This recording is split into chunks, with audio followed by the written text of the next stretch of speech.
रामेंद्र यादव प्रदेश अध्यक्ष ने रणजीत सिंह डीआईजी से सवाल किया कि वो बताएं कि एक दिन में 6 राइफलें कहां से बरामद की। रामेंद्र जी, आज आपने प्रेस वार्ता क्यों बुलाई है? प्रेस वार्ता इसलिए बुलाई है, जो हमारे पूरे प्रदेश से मैं बार बार कहता रहा हूँ आज से 1 साल पीछे कि पूरे प्रदेश में 13 राइफल, उसके साथ में भारी मात्रा में कारतूस भी गए हैं।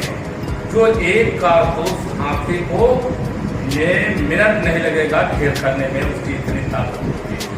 आज ये राइफलें जो गए हैं गोरखपुर, मिर्जापुर, प्रतापगढ़ और लखनऊ और आपका कानपुर और जालौन से ये राइफलें गए हैं जिम्मेदार अधिकारियों के द्वारा। तो मैं अभी देखे जब इसकी जांच बैठी, सारे पेपरों में निकला, इसकी जांच बैठी तो डीआईजी उत्तर प्रदेश होमगार्ड रणजीत सिंह 8 राइफलें स्वीकार किया कि 8 राइफल है। इसके 11/8/2021 को इन्होंने स्वीकार किया।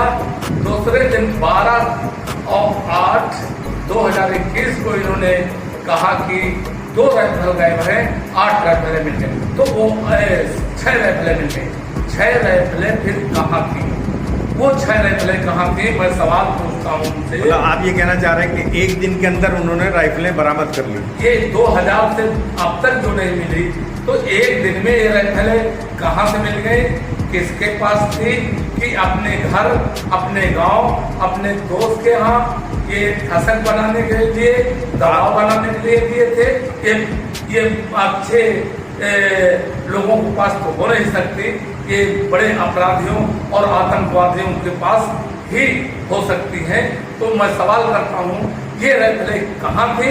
और जो 2 नहीं मिली हैं, वो उन पे अब तक 2000 अब तक क्यों नहीं कानूनी कार्रवाई और विभागीय कार्रवाई की गई? मैं इनसे ये सवाल पूछता हूँ। लखनऊ के जो आपके होमगार्ड जवान हैं, उनके एरियर के बारे में बताएं सर, उनका अभी भुगतान उनको हुआ या नहीं हुआ? तो आप देख रहे होंगे, आप बयान दिए थे, ये चीज उन अधिकारियों से पूछना चाहिए।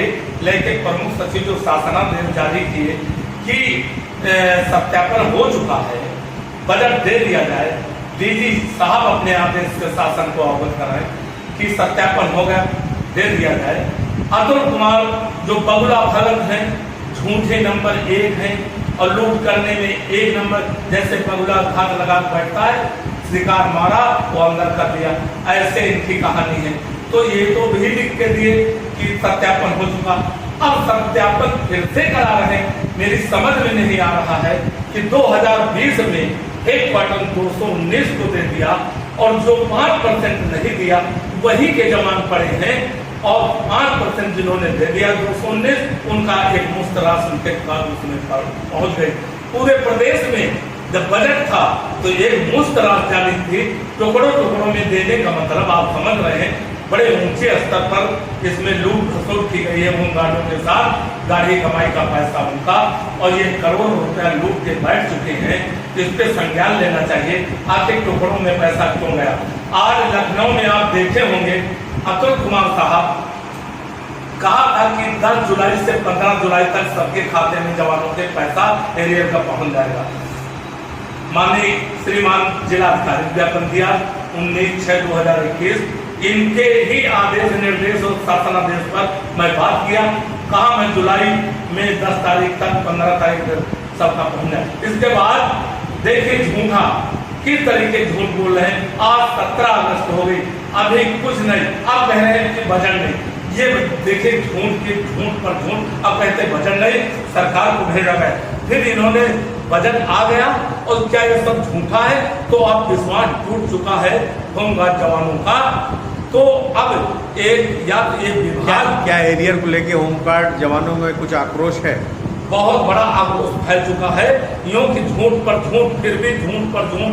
इसलिए ये क्या किए हैं कि होमगार्ड जवानों को 3 पॉइंट दिखाया गया, 1 का दिया उसको, 2 अपनी जेब में रखा।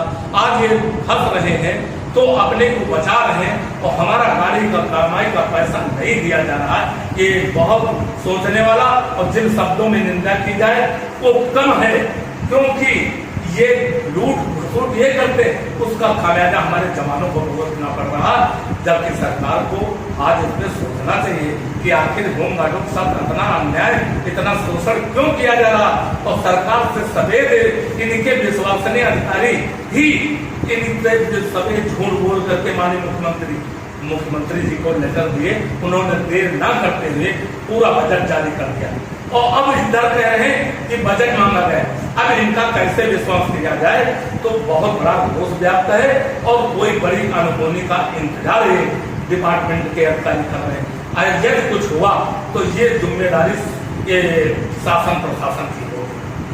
तो मैं अब इस पे मन बना लिया, सरकार को अवगत कराते हुए माननीय न्यायालय का कानून का सहारा लेंगे और 19 के बाद 2 साल बन रहे हैं लेट पेमेंट लेट जैसा कि एरियर देने के बारे में सर्वोच्च न्यायालय ने 2019 में आदेश किया था और ये कहा था कि 8 हफ्ते के अंदर इनका भुगतान कर दिया जाए, लेकिन धीरे धीरे देखा जा रहा है कि 2 साल व्यतीत हो गए, तो क्या ये जो एरियर भुगतान है इसके ऊपर क्या आप ब्याज भी क्लेम करेंगे? बिल्कुल करेंगे, क्योंकि माननीय उच्च न्यायालय सर्वोच्च न्यायालय ये नहीं कहा कि ये मास्टर रोल जांच करके दिए गए, उन्होंने सीधा माननीय उच्च न्यायालय सर्वोच्च न्यायालय कहा 8 हफ्ते में पुलिस कांस्टेबल का वेतन जो बनता है मिनिमम उसको 16 से 19 तक एरियर जो बनता है वो तत्काल 8 सप्ताह में भुगतान करते हुए वेतन और एरियर अवगत कराए।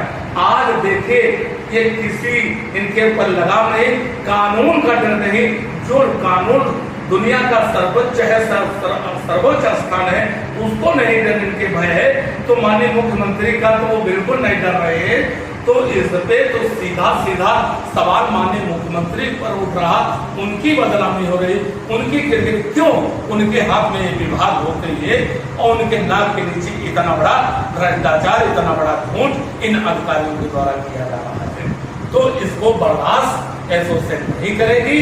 हम लोग एक बार शांतिपूर्वक माननीय श्रीमान जिला अधिकारी को फिर हम ज्ञापन देंगे और जिला कमांडेंट को देंगे, यदि नहीं तो सरकार को अवगत कराते हुए तत्काल रीड में हम माननीय उच्च न्यायालय जाएंगे।